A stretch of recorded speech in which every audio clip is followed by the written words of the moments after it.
Hello, Mr. King. Welcome, and thank you very much for agreeing to talk to us today. Thank you for having me.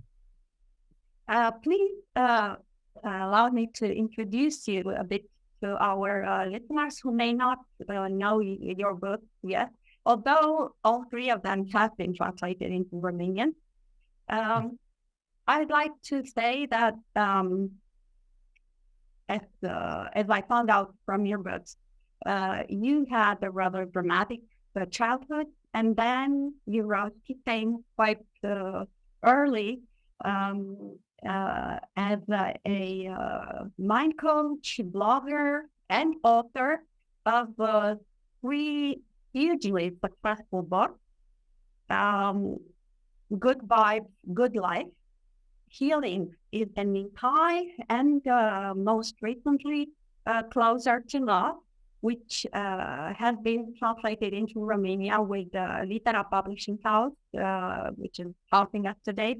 And you have also written a book together with your wife. The greatest self-help book is the one written by you. And with your wife, who is herself a wellness and beauty blogger. So I actually want to start our discussion today from this life story of yours. What motivated you to become a self-love coach? How have you come to write this book? And have you felt or been told that maybe you are too young or too inexperienced or too unqualified to talk about the things? Because you're not actually neither a psychologist or a therapist or some kind of scholar, you know? Yeah, so that's good. I'll start with the second portion of that question, because I've been told that so I'm 36 now, and I've been told since I was 21, when I started sharing some ideas with the world, that I was either too young, or some people would ask me if I was an old soul, because some of the topics I talk about were quite mature themes, and people didn't quite understand how or why I was sharing these ideas and where they came from. Everything that I share is experiential wisdom. So it's things that I've gone through myself. And since I was young, so 6 months into my journey, when I was born, my dad passed away.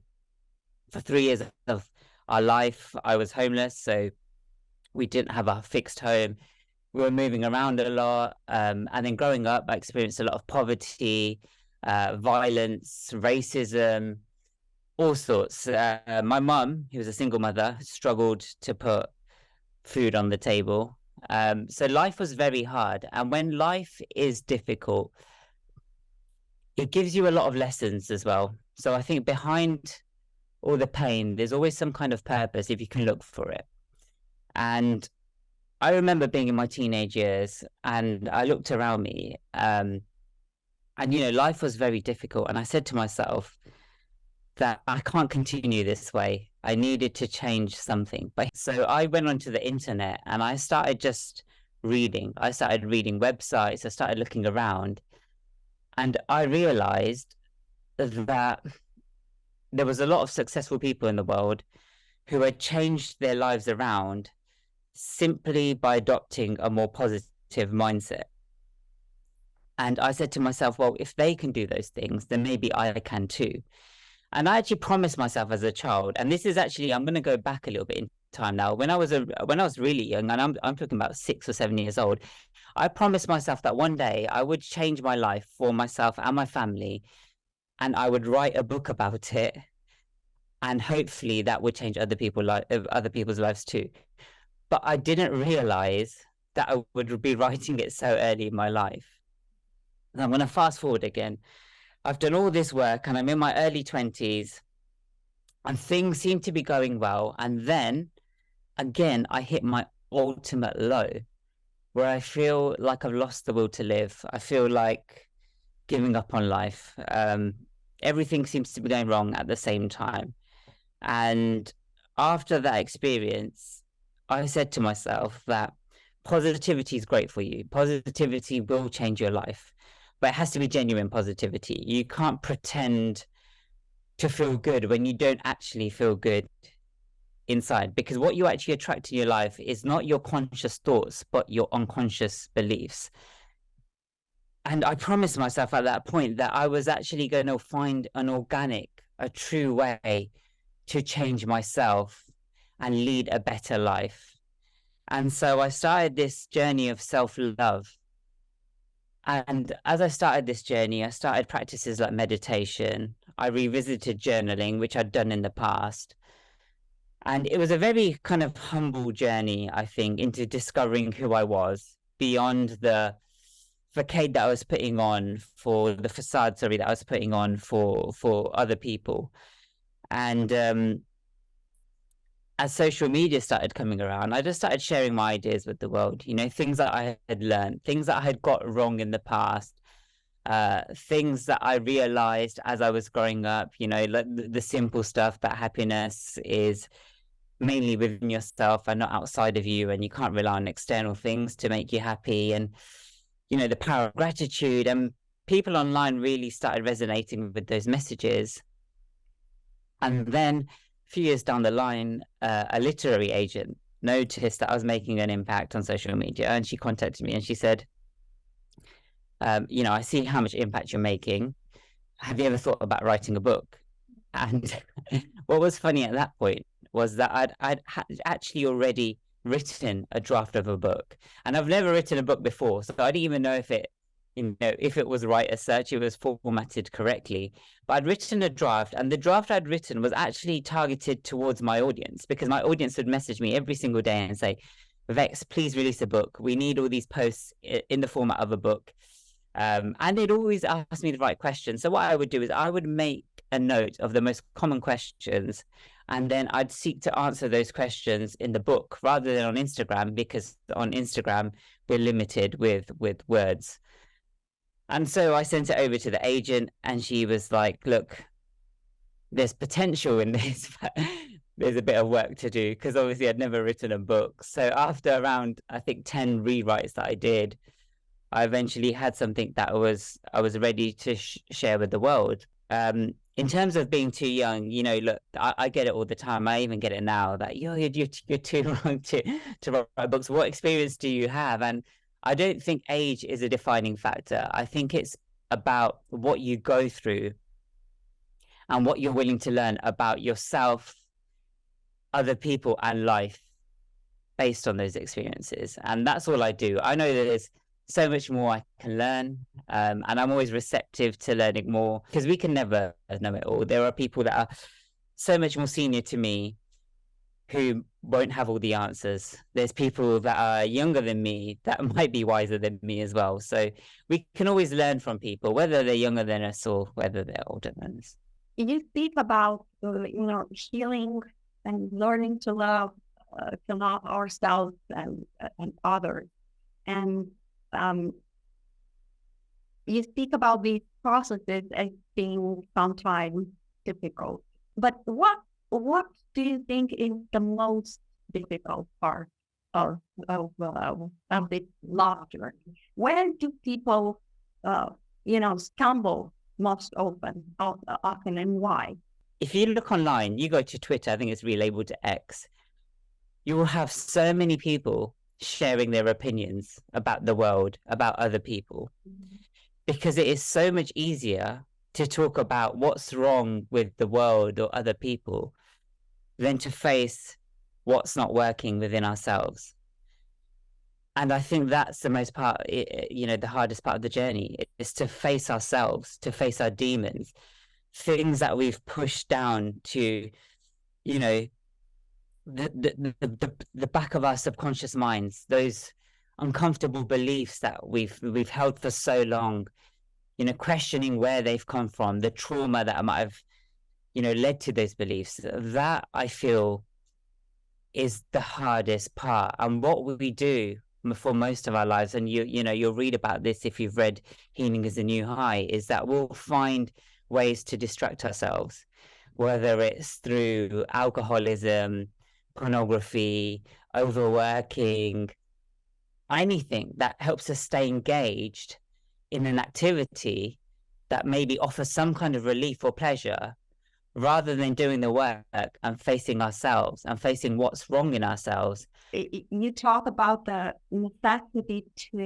the need to analyze ourselves, to our behavioral patterns, our emotional triggers, and so on, the remains of, subconscious remains, as the first step toward changing ourselves. But as we all know, being, rationally, grasping rationally what is wrong, perhaps, about ourselves, does not lead automatically to, changing those patterns. So what else do you think is necessary for us, or is helpful in order to change ourselves once we have understood rationally, let's say, what's wrong? Yeah, that's actually a great point that you made. I think a lot of the time what people do on this kind of spiritual personal growth journey is that they start to become really self-aware. I think you put it beautifully, is that people become self-aware. They start noticing and they start analyzing, and they're like, okay, this is wrong with me. But they don't do anything else with it. It's actually very difficult, yeah, to apply that knowledge, that self-awareness. And it's so important that you have some kind of intention. You need some kind of goal. And I think this is why goals are important.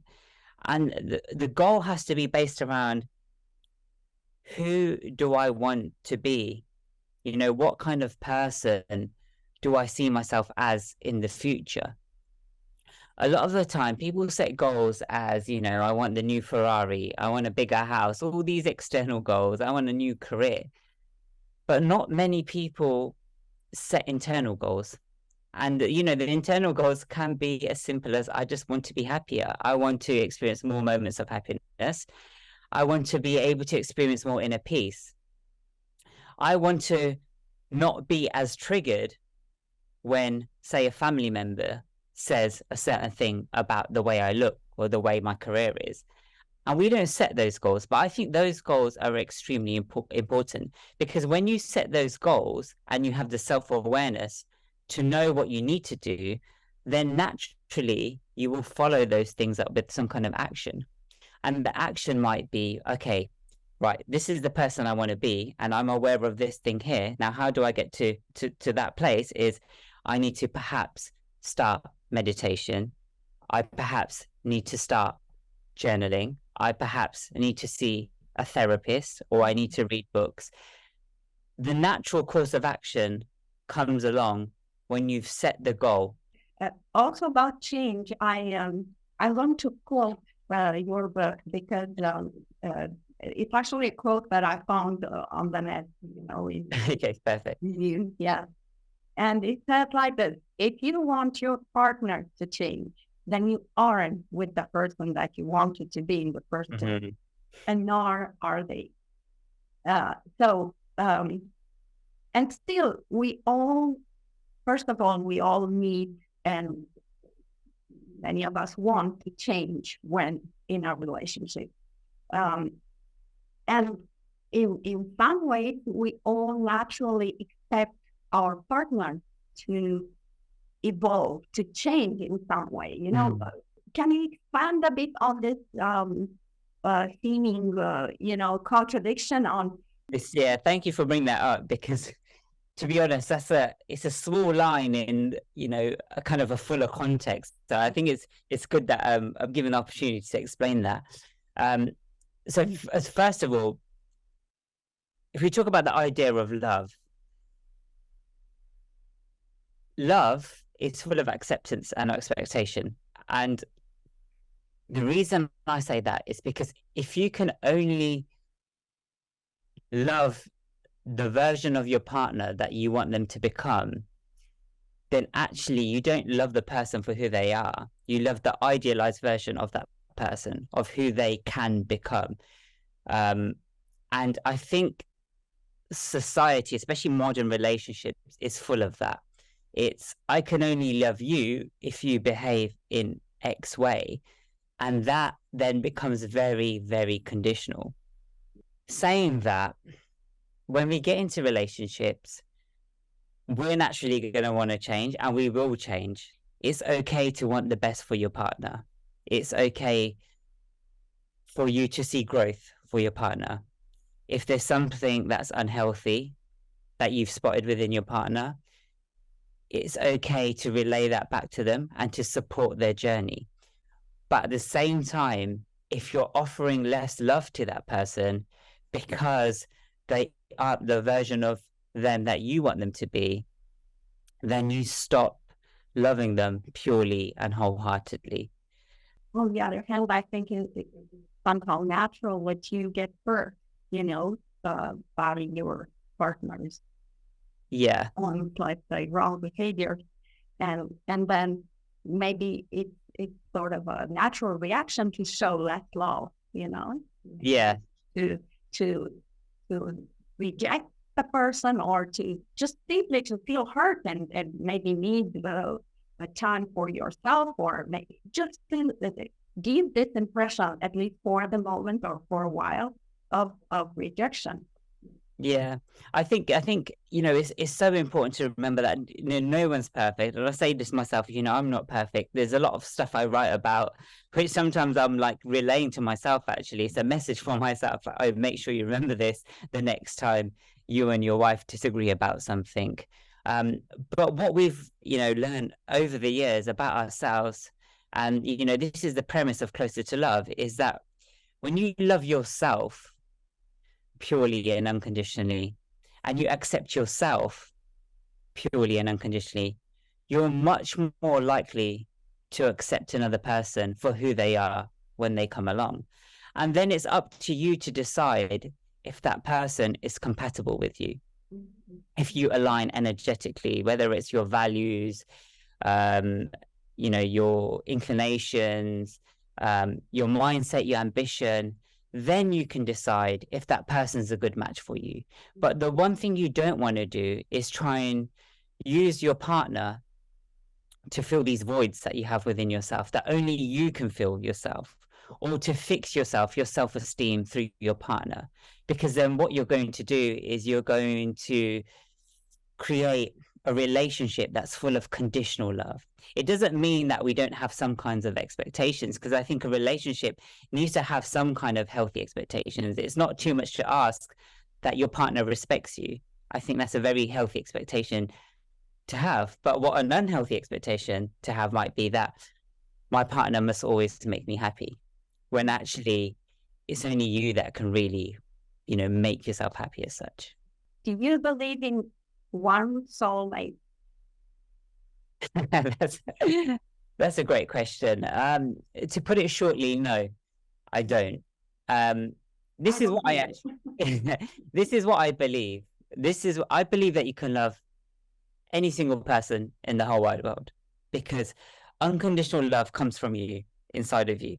And that means that if you love yourself fully, you can share that love with many people all around the world. But it doesn't mean it'll always be romantic love. It doesn't always mean that you should be in a relationship with that person. So saying that, there might be a person in, say, your younger years that you might feel like is your soulmate, and you might offer them the purest love. But over the years, you both might change your views on life. You might change your interests, or you might just change in different ways and realize that you're both now not compatible with each other. And that's completely okay. You might then find someone else that you fall head over heels for. And you might think, okay, this person in my current point in my life is compatible with me. And you might create a relationship with them. And you might then see that other person as a soulmate. You might not actually stop loving the person in your past, because that love doesn't have to always be you know, it doesn't always have to be romantic. Love is love. Yeah, it's this energy that you share with anyone, and you can share it with anyone in your life.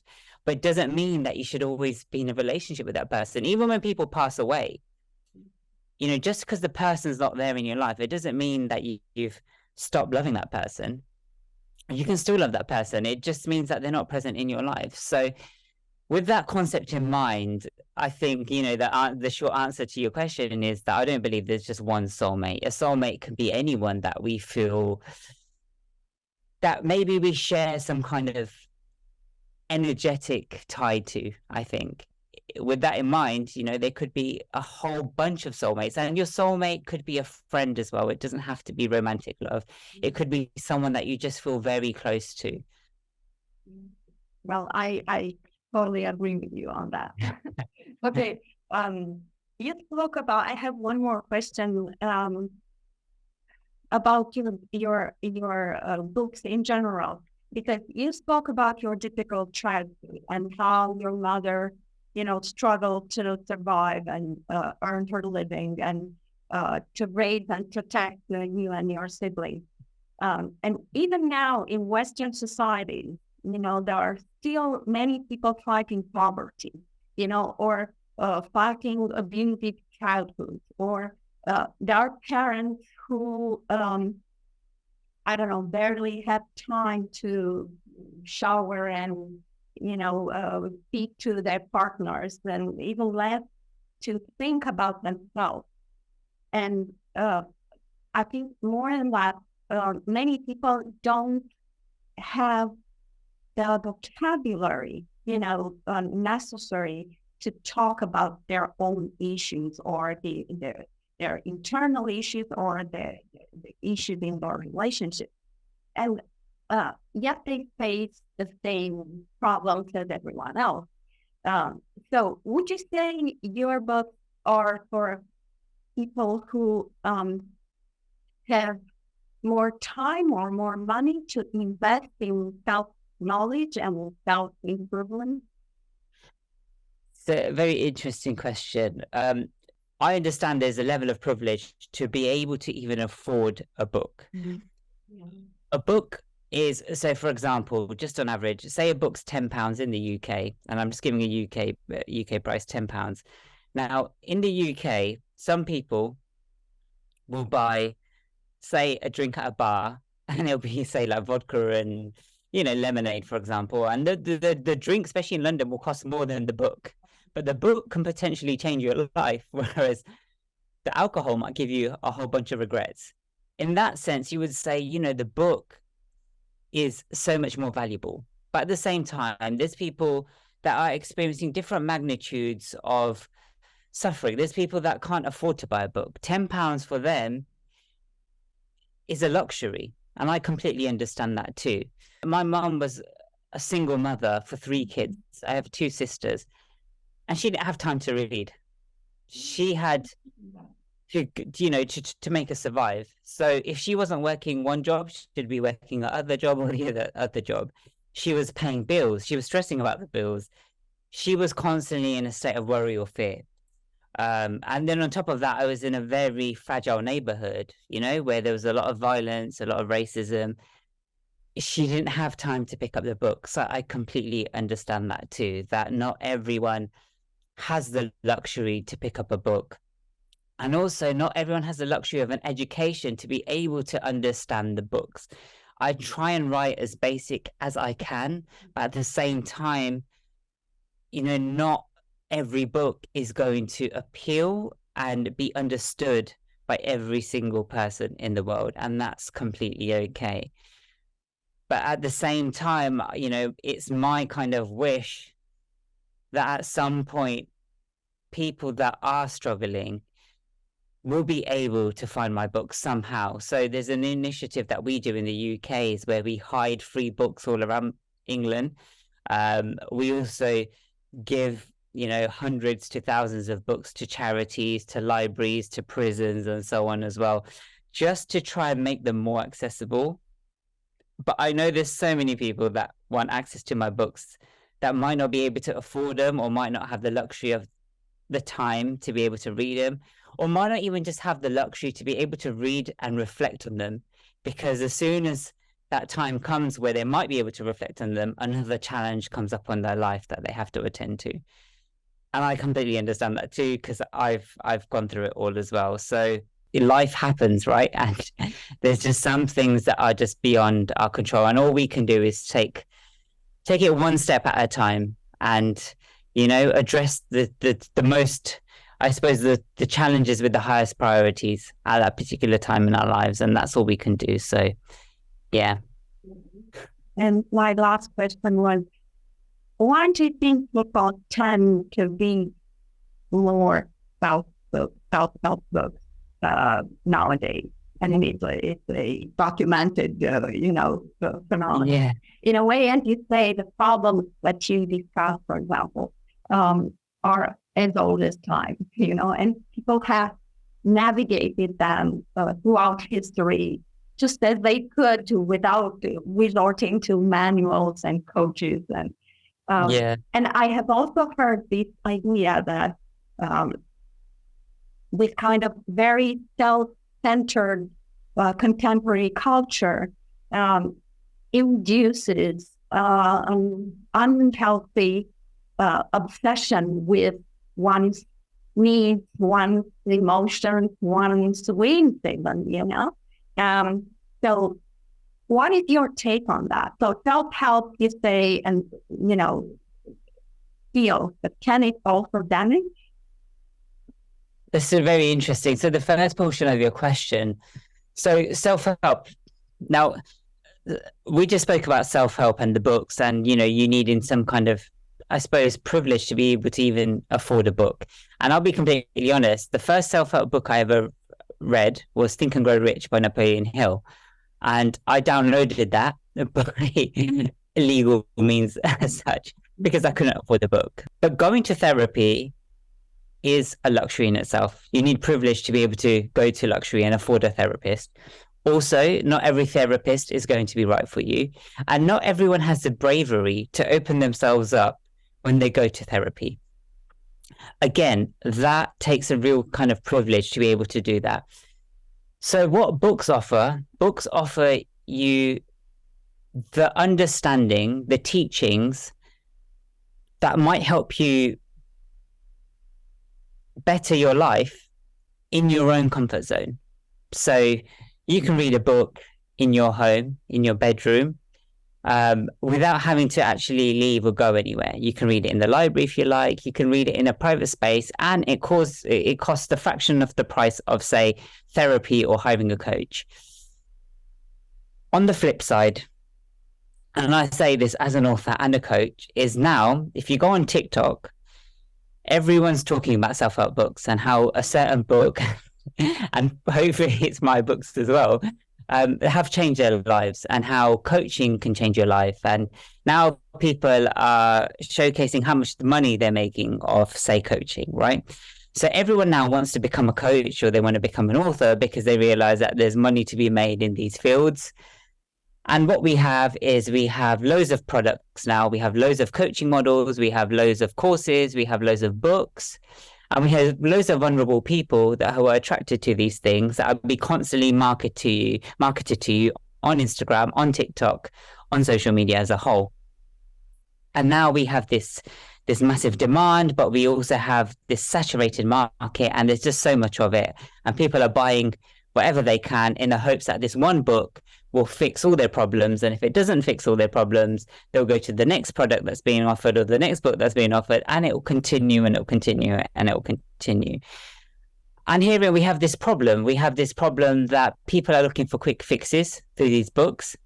They're not necessarily looking to do the work, or they'll read one book and they'll feel good. They'll feel a little bit motivated after they've read the one book. They'll put it down, and they'll kind of go back to their baseline and realize that actually that book didn't change their life, so they need a new book to indulge in, right? And they go in this cycle of chasing epiphanies, chasing secrets. The next book will give you the real secret. The next book will give you the real secret. Instead of actually doing the work yourself, what you're doing is you're looking for answers in these books. You're looking for solutions in these books. And don't get me wrong, I've read so many books And I think that's part of the reason why I know this happens, is that I've read so many books, and although books can offer you different perspectives, is that if you expect a book to fix your life completely, then you're going to be just like a to make you happy. Yeah, it's the same thing, and you're going to be disappointed because you're going to keep moving through to the next product and the next product, not realizing that actually you need to do some work yourselves. You need to take those learnings and you need to start applying them in your life. The second portion of your question, you said about self-help, and actually I'm going to use self-love as a term, because self-love is you really remembering yourself in everything that you do. It's thinking about yourself, but not neglecting other people. What's happened is self-love, self-development has turned into selfishness. And selfishness says only you matter. We live in a world of nearly 8 billion people, and these messages are telling you that only you matter. If only you mattered, we will never progress as a society. Self-love and self-development, the aim of it, the genuine aim of it, is to help you as a person, so then you're able to go into society and contribute to the overall expansion. If your self-development and self-love is making you selfish in the aspect where only you matter, then it's not true self-love and it's not true self-development, because there's no element of selfishness in it. Yes, there'll be times where you have to create boundaries, right? So it'll be boundaries where there's unhealthy people in your life and you need to create space between you and them so you don't cripple yourself in the process. Yes, there will be people that are seemingly toxic in your life that you might have to retire, right? You might have to retire those relationships. But at the same time, self-love and self-development isn't meant to make you self-centered. It's just supposed to help you develop as a human being so that we collectively as people can see society progress. That's the whole point of it. It's not only to help yourself, but it's so that we stop perpetuating cycles of pain. You've read the saying that hurt people hurt other people, right? But at the same time, if we heal ourselves, healed people will help other people as well. There's no selfishness in that.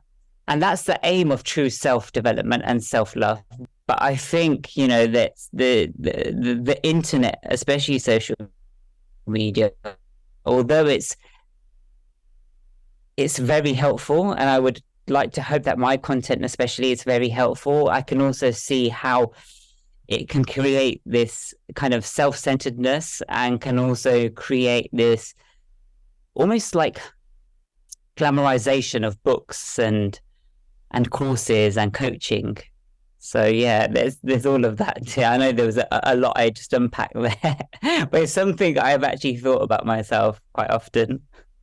I also think that, you know, self-health and self-love should be equal to others, you know, love for others. Yeah. In a way. All right. Thank you very much, Mr. King. It was a pleasure to talk to you. And I really hope that your book and your, you know, social media content will really reach those people who need them. Thank you. That's so kind, Justina. Thank you for having me, and thank you for all the brilliant questions. And for anyone listening, I really hope my books and my content help you in some way. So thank you again.